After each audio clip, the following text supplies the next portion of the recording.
Olá pessoal, espero que vocês estejam bem. Bom, nessa aula eu vou comentar com vocês um pouquinho sobre o assunto desse primeiro roteiro que foi enviado para vocês desenvolverem nesse período de aulas remotas no mês de fevereiro, certo? Para começar, vou comentar com vocês um pouquinho sobre quais são as habilidades que serão trabalhadas nesse roteiro. A primeira delas é explicar as propriedades térmicas das substâncias, associando essas propriedades com o conceito de temperatura e a sua escala absoluta, utilizando o modelo cinético das moléculas. Ou seja, vamos entender o que significa a temperatura, o que ela expressa e o que ela tem a ver com as moléculas, certo? E depois vamos também compreender e aplicar também algumas situações reais o conceito de equilíbrio térmico. Vou explicar para vocês o que é isso e dar alguns exemplos disso também, certo? Então, para começar, vamos falar sobre uma coisa chamada temperatura. Todos nós estamos acostumados a lidar com temperaturas, né? Mas o que é a temperatura? Bom, antes de entrarmos nesse assunto, só para situarmos, né? Então, tudo que existe no universo, toda a matéria que existe, ela está organizada em alguns estados físicos. Os mais conhecidos são três: sólido, líquido e gasoso. Vamos pegar, por exemplo, a H2O, a molécula de H2O. A água é o estado líquido da H2O. O gelo é o estado sólido dela e o vapor, né, aquele gás, né, que sai quando a gente ferve a água, por exemplo, já seria H2O no estado gasoso. É a mesma molécula, mas em estados diferentes, certo? Mais para frente a gente vai retomar um pouquinho sobre os estados físicos da matéria. Mas, basicamente, então, toda a matéria ela vai ser composta por átomos. E como são os átomos? Uma representação bastante conhecida dos átomos é essa figura, esse desenho, que talvez vocês já tenham visto em algum lugar, certo? Basicamente, os átomos eles são formados por três partículas, que seriam elas, os prótons e os nêutrons, que ficam no núcleo do átomo, certo? E além delas também existem os elétrons que ficam orbitando ao redor deste núcleo, tudo bem? Então são três partículas que fazem parte, que compõem o átomo. E os átomos eles podem se combinar para formar moléculas. Eu falei do H2O, né, que seria a molécula de água. Então a água é formada por um átomo de oxigênio e dois átomos de hidrogênio, certo? Então a matéria é composta de átomos que vão se organizando em moléculas que podem se organizar em estruturas cada vez maiores, certo? E quando a gente fala em átomos e moléculas, uma coisa muito importante que nós temos que ter em mente é que todas essas coisas possuem algo chamado energia cinética. Como assim? Porque esses átomos e essas moléculas que compõem a matéria que nós conhecemos, eles não estão parados, mas eles estão em constante movimento. E tudo aquilo que se move possui uma coisa chamada energia cinética. Para eu me movimentar, como estou fazendo aqui, por exemplo, eu preciso de energia. E a partir do momento que eu estou me movimentando, eu possuo energia cinética. Então, se os átomos e moléculas estão em movimento, logo eles possuem algo chamado energia cinética, certo? Só que quando nós falamos em energia cinética, né, vamos pensar, por exemplo, nos átomos que compõem uma substância. Se a gente tem uma medida da movimentação desses átomos ou dessas moléculas, a gente tem então uma medida da temperatura dessa coisa que nós estamos nos referindo. Por exemplo, se eu pego, lembra do exemplo da água fervendo? Você vai ferver água para fazer um café, por exemplo. Por que a água ela tem uma temperatura alta? Por que a água está quente? Porque as moléculas ali dentro estão se movimentando bem rápidas, ou seja, elas têm bastante energia cinética, bastante movimento. Em contrapartida, se eu pego, por exemplo, o gelo, por que o gelo ele tem uma temperatura baixa? Porque as moléculas ali dentro estão se movimentando mais lentamente, então tem menos energia cinética.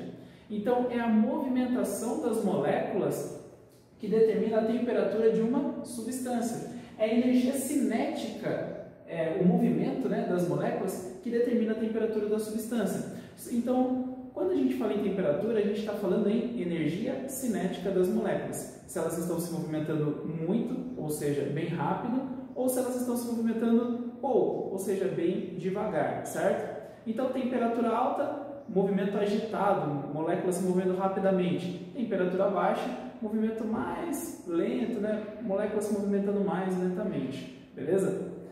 Bom, e quando a gente fala em energia cinética, a gente tem que falar em energia cinética média. Por que energia cinética média? Se a gente pegar, por exemplo, 1 litro d'água, sabe quantas moléculas de água tem em 1 litro d'água? Apenas 33, quase 33 octilhões e meio de moléculas. É bastante molécula. Tem como você falar a energia cinética de cada uma delas? Praticamente impossível. Então, o que a gente faz? A gente tira uma média. Que nem, por exemplo, a gente chega numa sala de aula, tem, por exemplo, 40 alunos. A gente vai falar qual que é a altura dos alunos da sala. Ao invés de falar de cada um, né, um de cada vez, embora 40 até fosse possível, mas não é mais fácil tirar uma média da altura dos alunos da sala e expressar dessa maneira? Então é isso que nós fazemos com temperatura. Como não tem como você falar qual que é a energia cinética, né, de cada uma das moléculas, a gente pega o valor médio delas, certo? Então, basicamente é isso. Temperatura é uma medida da energia cinética média das moléculas, ou seja, ela mede o grau de movimentação, o grau de agitação das moléculas. Moléculas agitadas se movendo rápido, temperatura alta. Moléculas menos agitadas se movendo mais lentamente, temperatura baixa, certo? Vejam agora no simulador, que inclusive está sugerido no roteiro, como que as moléculas se comportam em determinadas temperaturas. Esse é o simulador Estados na Matéria, que vocês podem encontrar no site do FET Colorado. Inclusive, ele está sugerido no roteiro lá para vocês, certo? Bem, aqui nesse simulador, nós vamos utilizar apenas essa parte chamada estados. Aí, se vocês entrarem, vocês podem até dar uma brincada aqui para vocês verem todas as funcionalidades, né? Mas, basicamente, o que eu vou fazer é o seguinte. Aqui, dá para você escolher o átomo, né, ou a molécula que você vai estar utilizando. Eu vou colocar a molécula de água, que é o que eu estava citando na aula mesmo, certo? Aqui em cima está mostrando a temperatura em que essas moléculas estão. A unidade de medida que está aqui é a unidade chamada Kelvin. Mais para frente eu farei um vídeo de prática de ciências comentando com vocês um pouquinho sobre as escalas de temperatura, tá? Então, por hora, eu vou trocar, né? E colocar na escala Celsius, que é o que a gente mais está acostumado. Então, observe a temperatura que essas moléculas de água estão. Menos 127 graus Celsius. A temperaturas abaixo de zero, as moléculas de água, então, podem formar o que a gente chama de gelo, que é justamente o caso que a gente observa aqui. Observem as moléculas de água aqui dentro. Elas estão paradas? Não, né? Elas estão se movimentando. Mas perceba que é um movimento bem de leve, né? Elas se mexem um pouquinho, né? Bem lentamente. Agora, o que eu posso fazer é começar a aquecer essa água. Então, eu vou começar a aquecer aqui, a temperatura vai aumentar. Note o que acontece com a movimentação das moléculas. Estou aquecendo, a temperatura está aumentando. E, ó, já passamos de zero. Já passou de zero, está ali 20 graus Celsius, 30 graus Celsius, ó, 39, quase 40 graus Celsius. Nessa temperatura, o gelo já derreteu. Agora, essas moléculas elas estão no estado líquido da água. Perceba a movimentação delas. Elas já não estão mais tão lentas quanto antes, mas elas já estão se movimentando mais rapidamente e de maneira mais desordenada. Então, perceba, a temperatura aumentou, a movimentação das moléculas aumentou também. Agora eu vou aquecer até passar dos 100 graus Celsius, que é quando a água começa a evaporar. E aí eu começo a ter água no estado gasoso. Ali está 80, 90 graus Celsius, 100 graus Celsius. Perceba que algumas moléculas já até se desprenderam ali e estão se movimentando extremamente rápido. Conseguem perceber? Então, notem como a movimentação das moléculas está associada à temperatura da substância. E é aquilo, eu consigo falar qual que é a movimentação, qual que é a energia de cada uma dessas moléculas? Não, é muito difícil fazer isso. Por isso que eu falo na energia cinética média das moléculas. É uma média de todas as moléculas que compõem uma substância. E percebo que, embora elas estejam, até façam um movimento de rotação, né? É justamente o fato delas estarem se locomovendo de um lado para o outro que faz com que elas acabem colidindo, né, com as outras moléculas e transferindo esse movimento, fazendo com que as outras também fiquem cada vez mais rápidas. Bem, e quando a gente fala em movimentação de moléculas, existem 3 movimentos básicos que as moléculas podem executar. Existe um movimento que é chamado de movimento de translação. Como que funciona o movimento de translação? a molécula ela se desloca de um ponto para outro dentro da substância. Existe também um movimento chamado movimento de rotação, que consiste na molécula ficar girando ao redor de um ponto fixo. E as moléculas elas também podem executar um movimento de vibração, que é justamente ela ficar indo e voltando, né, em volta de um mesmo ponto. Quando a gente fala em temperatura, a gente fala em energia cinética média da movimentação das moléculas. Mas qual dessas movimentações realmente influencia na temperatura? Bem, a movimentação que influencia na temperatura é o movimento de translação. Por quê? Se eu quero aumentar a temperatura de uma substância, eu quero que as moléculas dessa substância passem a se movimentar cada vez mais rápido. Então, eu preciso, de alguma maneira, fazer com que as moléculas comuniquem umas com as outras para ter esse aumento de movimentação, esse aumento de velocidade, essa transferência de energia, né? Se uma molécula ela fica girando apenas aqui, ela vai se comunicar com alguma outra que está aqui girando? Não, elas vão ficar girando em torno desse ponto dela mesma. Se eu tenho uma outra molécula que vai ficar oscilando aqui e uma outra que vai ficar oscilando aqui, elas vão se comunicar? Dificilmente. Elas vão ficar todas se movimentando em torno de um único ponto. Elas não vão se comunicar, não vão trocar energia com as outras moléculas, né? Agora, se eu tenho uma molécula que está se movimentando ao longo da substância, nessa movimentação ela pode acabar colidindo com outras moléculas, fazendo com que elas se movam cada vez mais rápido. Então, o movimento que contribui para o aumento da temperatura de uma substância é o movimento de translação. Por isso que, talvez, quando vocês procurarem a definição de temperatura, vocês vão encontrar lá, é uma medida da energia cinética, ou seja, movimento, média, e já discutimos isso antes do porquê que a gente fala média, né? Translacional das moléculas. É uma medida da movimentação média que as moléculas executam ao se locomover pela substância. Isso que seria a translação, você ficar indo de um ponto para outro dentro de uma substância, né? Ela ficar girando em torno dela mesma ou vibrando em torno de um ponto fixo não vai interferir tanto assim na temperatura, certo? E é isso que explica basicamente o funcionamento do forno micro-ondas. Sabe o micro-ondas que a gente coloca a comida lá e ele acaba esquentando a comida? Por que isso acontece? Porque dentro dele são emitidas algumas ondas, as micro-ondas, que fazem com que as moléculas de água do alimento fiquem invertendo a sua orientação e se movimentando dentro do alimento. E justamente essas moléculas que ficam se movimentando de um lado para o outro, ficam transladando de um lado para o outro dentro do movimento, fazem com que as moléculas se movimentem mais rápido e, consequentemente, aumente a temperatura da substância, certo? Então, finalizamos o conceito de temperatura. Temperatura é uma medida da energia cinética média translacional das moléculas, ou energia cinética translacional média das moléculas. Basicamente, resumindo bem de modo grosseiro, é uma medida da movimentação, da agitação das moléculas. Moléculas agitadas, temperatura alta. Moléculas menos agitadas, temperatura baixa, certo? Agora, o que significa equilíbrio térmico? Para explicar para vocês o que é o conceito de equilíbrio térmico, vou fazer um exemplo. Então, pensa no seguinte.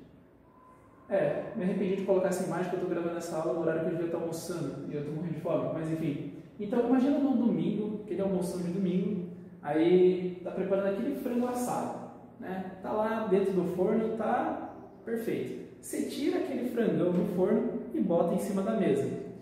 Qual que é a temperatura que ele está? Uma temperatura bem alta, certo? Ao mesmo tempo, aí você não vai querer comer só o frango, né? Você vai querer tomar algum acompanhamento, né? Eu poderia colocar aqui a imagem de um suco de cevada, mas eu optei pela Coca-Cola. Você tira a Coca de dentro da geladeira, trincando, e coloca em cima da mesa. O frango bem quente, a Coca-Cola bem gelada. E aí você se alimenta, né, belamente, e eu só estou imaginando isso. Mas enfim, aí vamos supor que você esqueça de guardar esses alimentos depois que você terminou o seu almoço. Você só vai se tocar isso horas depois. Aí você fala, poxa, eu tenho que ir lá voltar. Aí você volta lá no seu frango e na sua Coca-Cola que ficou lá em cima da mesa. Eles vão estar na mesma temperatura que eles estavam? Não, né? O frango que estava bem quente, você vai perceber que ele esfriou. Enquanto que a Coca que estava bem gelada, ela esquentou. O que aconteceu? O que aconteceu é que aqueles alimentos, eles entraram em equilíbrio térmico com o ambiente que está ao redor dele. Porque o frango ele está mais quente do que o ar ao seu redor. A coca ela está mais gelada que o ar ao seu redor. A tendência das coisas quando há uma diferença de temperatura é que essas coisas alcancem o equilíbrio. Aquilo que está mais quente vai esfriando, enquanto que aquilo que está mais frio vai esquentando, até o momento em que as temperaturas se equilibram. Então, equilíbrio térmico nada mais é do que isso, um equilíbrio, uma igualdade entre as temperaturas de dois objetos que estão juntos, né, no sistema, ou de algum objeto que está presente em algum ambiente, que é o caso aqui, por exemplo, dos nossos alimentos, né? E o equilíbrio térmico ele tem a ver com uma coisa chamada lei zero da termodinâmica. Por que lei zero da termodinâmica? A gente vai falar um pouco mais pra frente sobre termodinâmica, tá? Mas daí fizeram a primeira e a segunda lei. Aí depois eles descobriram uma lei que ela é mais fundamental, ou seja, mais simples e que embasa as outras. Mas como já tinha a primeira e a segunda lei, o que eles falaram? Vamos chamar de lei zero, beleza? O que diz a lei zero da termodinâmica? Todo corpo possui uma propriedade chamada temperatura, que nós já vimos o que significa, né? Quando dois corpos estão em equilíbrio térmico, suas temperaturas são iguais e vice-versa. Então, basicamente é isso. Equilíbrio térmico é uma igualdade entre a temperatura de dois objetos que estão em contato, que estão formando um sistema. Ou pode ser um objeto e o ambiente que está ao seu redor. Tudo bem? Até, só retomar, né? Não sei se vocês conhecem aqueles termômetros um pouco mais antigos, né? Que tem aquela ponta metálica, que daí ele tem aquela coluna que tem mercúrio, ou que tem aquele álcool colorido, que daí você tem que colocar ele embaixo do seu braço para tirar a temperatura. Por que o termômetro ele funciona daquela maneira? Então você coloca ele aqui, o termômetro ele vai entrar em equilíbrio térmico com o seu corpo, ou seja, ele vai igualar a temperatura dele com a temperatura do seu corpo, e aí você consegue executar a leitura dele. Então um dos princípios de funcionamento do termômetro é justamente isso, a questão do equilíbrio térmico, tá? E para finalizar a nossa aula, né, que eu acho que já estou falando demais, vamos falar um pouquinho sobre um conceito chamado calor, que muitas pessoas confundem, né, e às vezes até relacionam com a temperatura, né? Existe uma relação, mas não é a mesma coisa, tá? O que é o calor? Calor, ele é a transferência espontânea de energia de um objeto que está a maior temperatura para um objeto que está a menor temperatura, certo? Enquanto houver uma diferença de temperatura entre os objetos, vai existir calor, ou seja, vai existir transferência de energia. Exemplo, eu tenho aqui um passador de slides e tenho aqui a caneta que a gente usa para mexer com esse projetor, né? Vamos supor que essa caneta ela esteja com uma temperatura alta e vamos supor que esse passador esteja com uma temperatura baixa. Há uma diferença de temperatura entre os dois. A partir do momento que eu coloco os dois em contato, o que vai acontecer? Aquele que tem maior temperatura vai transferir energia para aquele que tem menor temperatura. Esse processo de transferência de energia do que está a temperatura maior para aquele que está a temperatura menor é o que a gente chama de calor. Então, os objetos possuem temperatura. Quando eu coloco em contato dois objetos que estão a temperaturas diferentes, aquele que tem mais vai passar energia para aquele que tem menos. Essa energia que está sendo passada de um para o outro é o que a gente chama de calor, certo? E o calor, né, essa transferência de energia, vai existir para sempre?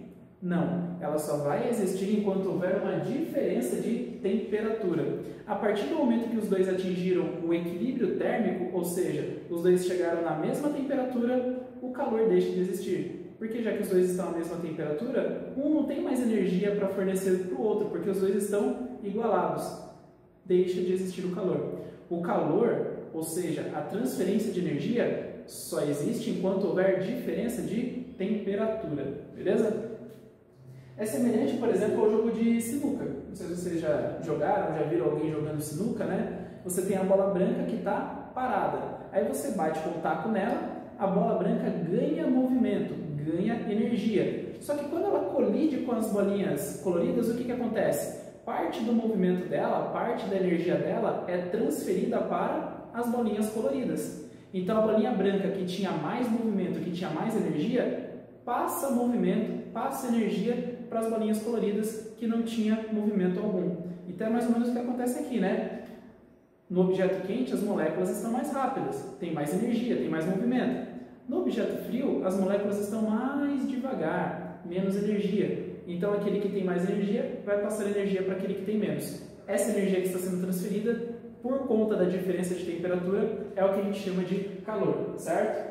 E como que nós medimos calor? Bom, já que o calor ele é a energia que está em trânsito, que está passando de um objeto para o outro, nós utilizamos unidades de medida referentes à energia. E quais são as unidades de medida de energia que nós temos? Nós temos o Joule, simbolizado pela letra J maiúscula, e temos também a caloria, simbolizada pelas letras CAL minúsculas, tá? Que é o mais comum que a gente usa aqui no Brasil. E talvez você já esteja até fazendo a relação, né? Onde é que nós encontramos valores de calorias? Justamente nas tabelas nutricionais dos alimentos, né? Então, quando a gente se alimenta, nós estamos consumindo energia. E aí lá na tabela nutricional mostra quanta energia aquele alimento está fornecendo para você. Porque para você sobreviver e fazer as diferentes atividades do dia, você vai precisar de energia. Da onde que nós tiramos essa energia? Dos alimentos, beleza? Bom, só algumas relações importantes, tá? Normalmente, uma caloria é um valor extremamente pequeno. Tanto é que quando a gente fala nos alimentos, a gente costuma falar, esse alimento tem tantas calorias. Mas o correto seria falar que esse alimento tem tantas quilocalorias. O que são quilocalorias? Cada 1000 calorias, que é o CAL pequenininho, equivale a 1 quilocaloria. É que nem a questão do metro e quilômetro. Você tem o metro e aí você tem o quilômetro. 1 quilômetro vale 1000 metros. Então, 1 quilocaloria vale 1000 calorias. Se vocês prestarem atenção na tabela nutricional, lá não fala tantas CAL, fala tantas KCAL. Então, nós nos alimentamos de quilocalorias, porque se a gente fosse falar de calorias só, os valores seriam números gigantescos e daí daria trabalho da gente ficar falando, tá? Então, a gente abrevia, né, para ficar fácil da gente lidar com esses números, tá? E essas 1000 calorias pequenininhas, que equivalem a 1 quilocaloria, nós também podemos escrevê-lo da seguinte maneira: 1 caloria com C maiúsculo. Caloria com C minúsculo é um valor pequeno. Agora, se eu tenho 1000 calorias, né, com C minúsculo, isso equivale a 1 caloria com C maiúsculo, para fazer a diferenciação, tá? E qual é a relação entre caloria e joule? Cada caloria equivale a 4,184 joules. Então, isso dá aproximadamente 4,2, que eu acho que é o valor que eu coloquei no roteiro de vocês. Então, cada caloria vale aproximadamente aí 4 joules. Tanto é que se vocês notarem, por exemplo, na tabela nutricional do alimento, não sei se pelo vídeo vai ficar fácil de vocês verem, mas essa imagem tem no roteiro de vocês, né? Eu trouxe aqui a tabela nutricional daquela latinha de coca com café, já viram? Muito boa, por sinal, né? Não sei se é pelo fato de eu gostar de café, mas enfim. Na tabela nutricional dela diz, né? Valor energético 43, ó, perceba que aqui aparece KCAL. Então são 43 quilocalorias. Então essa latinha ela tem 43.000 calorias. Só que, como dá trabalho ficar falando esses números grandes, então a gente abrevia para quilocalorias e aí é mais fácil a gente falar 43, certo? E tem algumas outras informações interessantes aqui, mas não vou falar para não me alongar, mas um dia eu posso comentar um pouquinho com vocês sobre como fazer a leitura de uma tabela nutricional, né? Mas aqui embaixo fala valores com base numa dieta de 2.000 quilocalorias. Então o recomendado para uma pessoa é consumir 2.000 quilocalorias por dia. Claro que vai variar de pessoa para pessoa, isso aqui é apenas um valor médio. Ou 8.400 quilojoules. Então aqui a própria tabela nutricional já faz a correlação. Se eu pego 2.000, cada caloria vale 4,2, 2.000 vezes 4,2 vai dar então os 8.400 quilojoules, tá? Mas o que a gente costuma falar mesmo é calorias, beleza? Então aqui está indicando para nós quanta energia aquele alimento fornece para o seu corpo, né? Aí entra naquilo, se eu fico consumindo muita energia e não gasto toda essa energia, eu vou acumulando ela.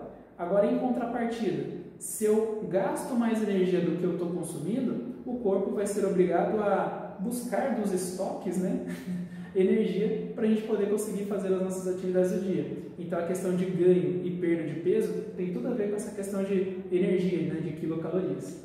Enfim, bem, essa era a nossa aula, né? Então, nós vimos aqui o que significa, né, o que é a temperatura. É uma medida da energia cinética translacional média das moléculas, e vimos também o que é equilíbrio térmico, que seria a igualdade de temperatura entre dois objetos que estão próximos ou em contato, e também vimos que o que significa calor, né? O calor é a energia que está em trânsito de um objeto que está a uma temperatura maior para um objeto que está a uma temperatura menor, beleza? Bem, qualquer dúvida vocês podem entrar em contato, teria o prazer em responder, beleza? E aí, nos vemos na próxima aula. Obrigado pela atenção e até mais.